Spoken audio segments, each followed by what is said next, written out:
Kate Hardcastle, thank you so much indeed for joining me this afternoon. How are you?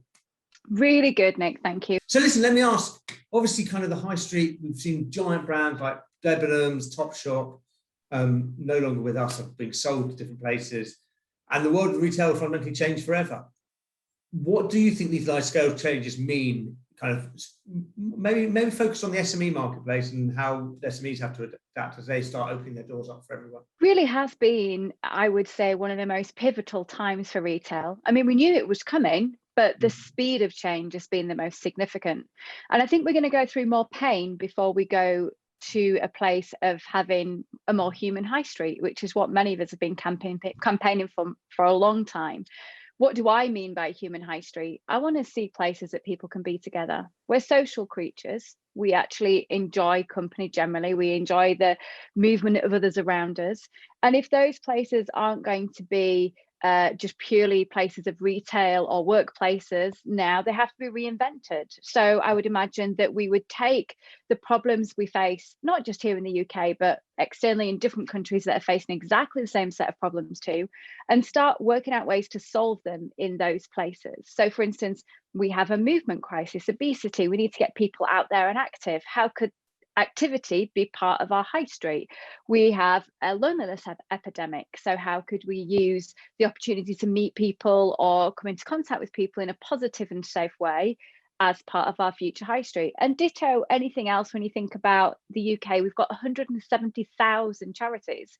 They need a place that isn't just a shop. They need somewhere to demonstrate who they are, what they do, the brilliance they provide in terms of services. How could that be part of it? So for many years, we've spelled this out. I think the knee jerk is now going to come out the fact that obviously due to COVID, many people turn to online, a lot of reticent online shoppers as well. I know particularly from research, we've seen people at an older age group who maybe didn't want to share financial details online, felt a bit cautious. They wanted to move there gently. They had to use online. And therefore they've had to adapt the way they shop.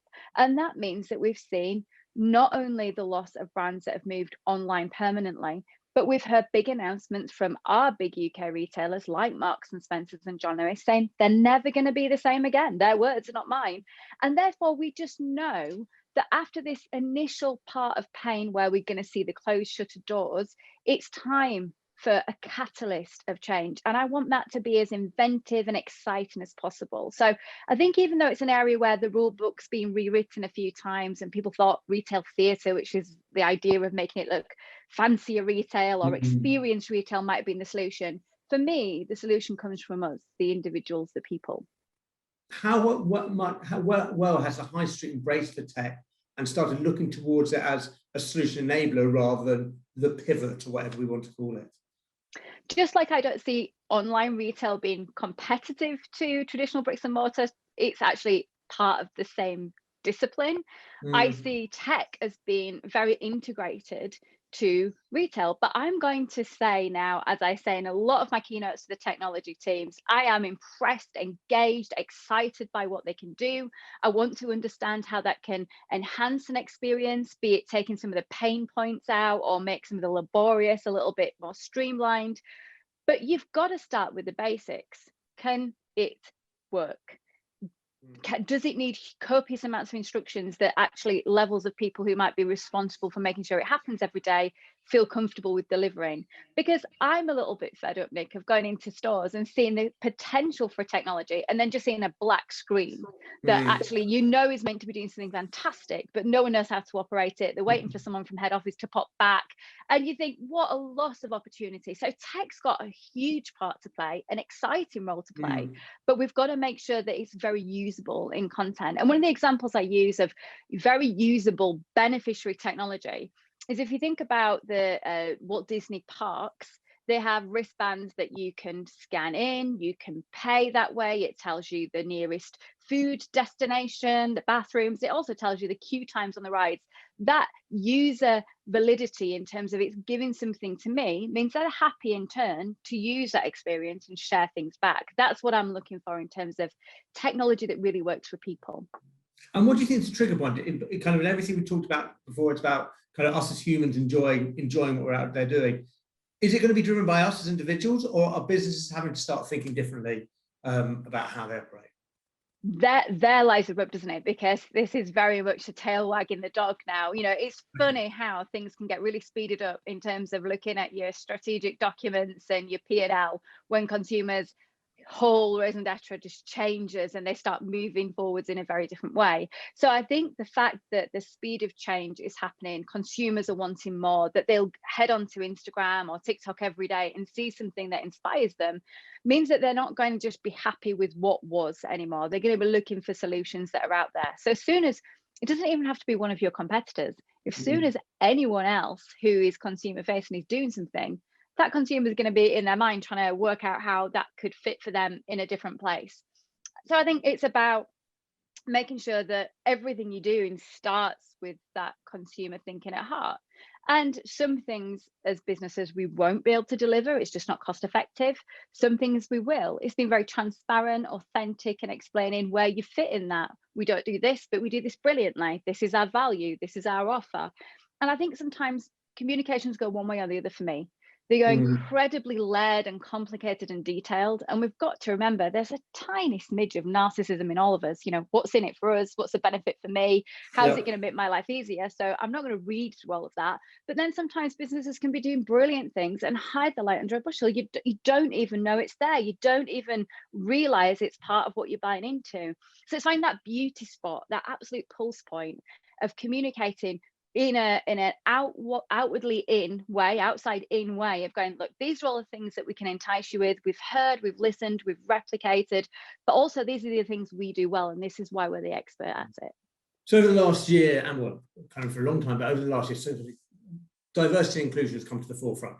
When we look at board makeups of the retail sector, how important is it going to be, kind of in terms of the tail wagging the dog and thinking about these to make sure your board encompasses new ideas and from all different types of people? And how do you think kind of that is going to develop in the retail space?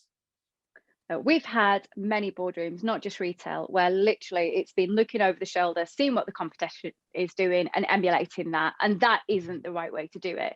We've got to have something that looks and feels like the consumers that are out there to be representative. And I mean in all walks of life: diversity, ethnicity, ability, even geographical location. You know, still, unfortunately, in the UK, we've got a north-south divide. What people in the north have as an experience can be very different to a very London-centric experience. So I think we've got to make sure that those words are relevant. Of course, hiring the expertise and the detail, but I love the idea of the cross-pollination. I love the idea that we can pull in brilliant things from one sector and make it relevant to ours. I went and studied Japanese lean manufacturing to try and bring in those techniques into retail, and did. I went to study outside of my comfort zone to see how cars were being manufactured, to understand how I could be more nimble. So I think we don't always have to hire like for like. We don't have to say, well, this person's been in the sector for 30 years, so they know it. As long as we've got some of that experience on the board, let's fish outside of the pond for a little bit. Let's get exciting, because I think we're only just going to get the benefit of that as a boardroom team.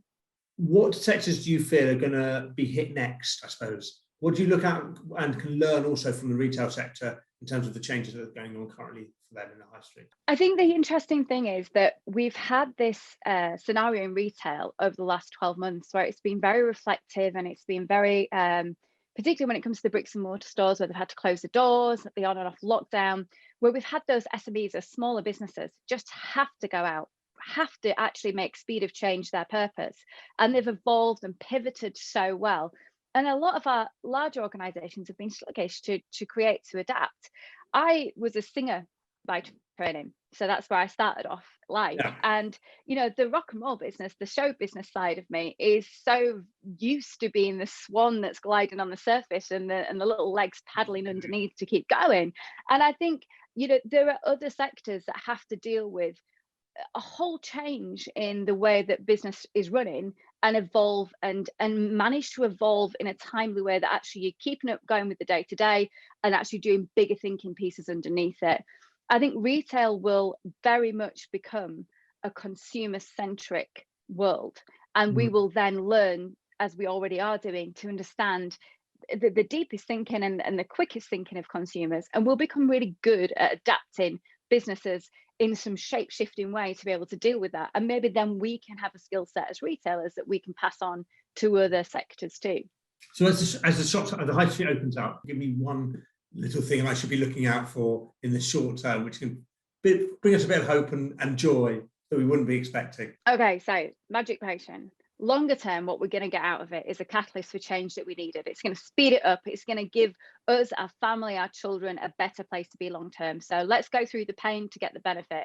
But shorter term, the magical thing that's happening is we are becoming more appreciative of smaller businesses. For me, Nick, the vibrancy comes between businesses large and small, working together, collaboration, and as I say, building bridges, not thrones. So if that can be some of our short-term pain solution, whilst we get the bigger thinking and the green skate parts, the residential in there, then let's make it happen. And if those tend to be bigger businesses online supporting smaller businesses in the high street, so what? Retail's retail. Let's actually get around this, because most of the time your competition can be collaborative, not conflicting. And I think that's the strategic alliance style thinking that I think we're going to see more and more. So I'm excited. You know, there's good things to come. Hey, Hardcastle, thank you so much indeed for your time today.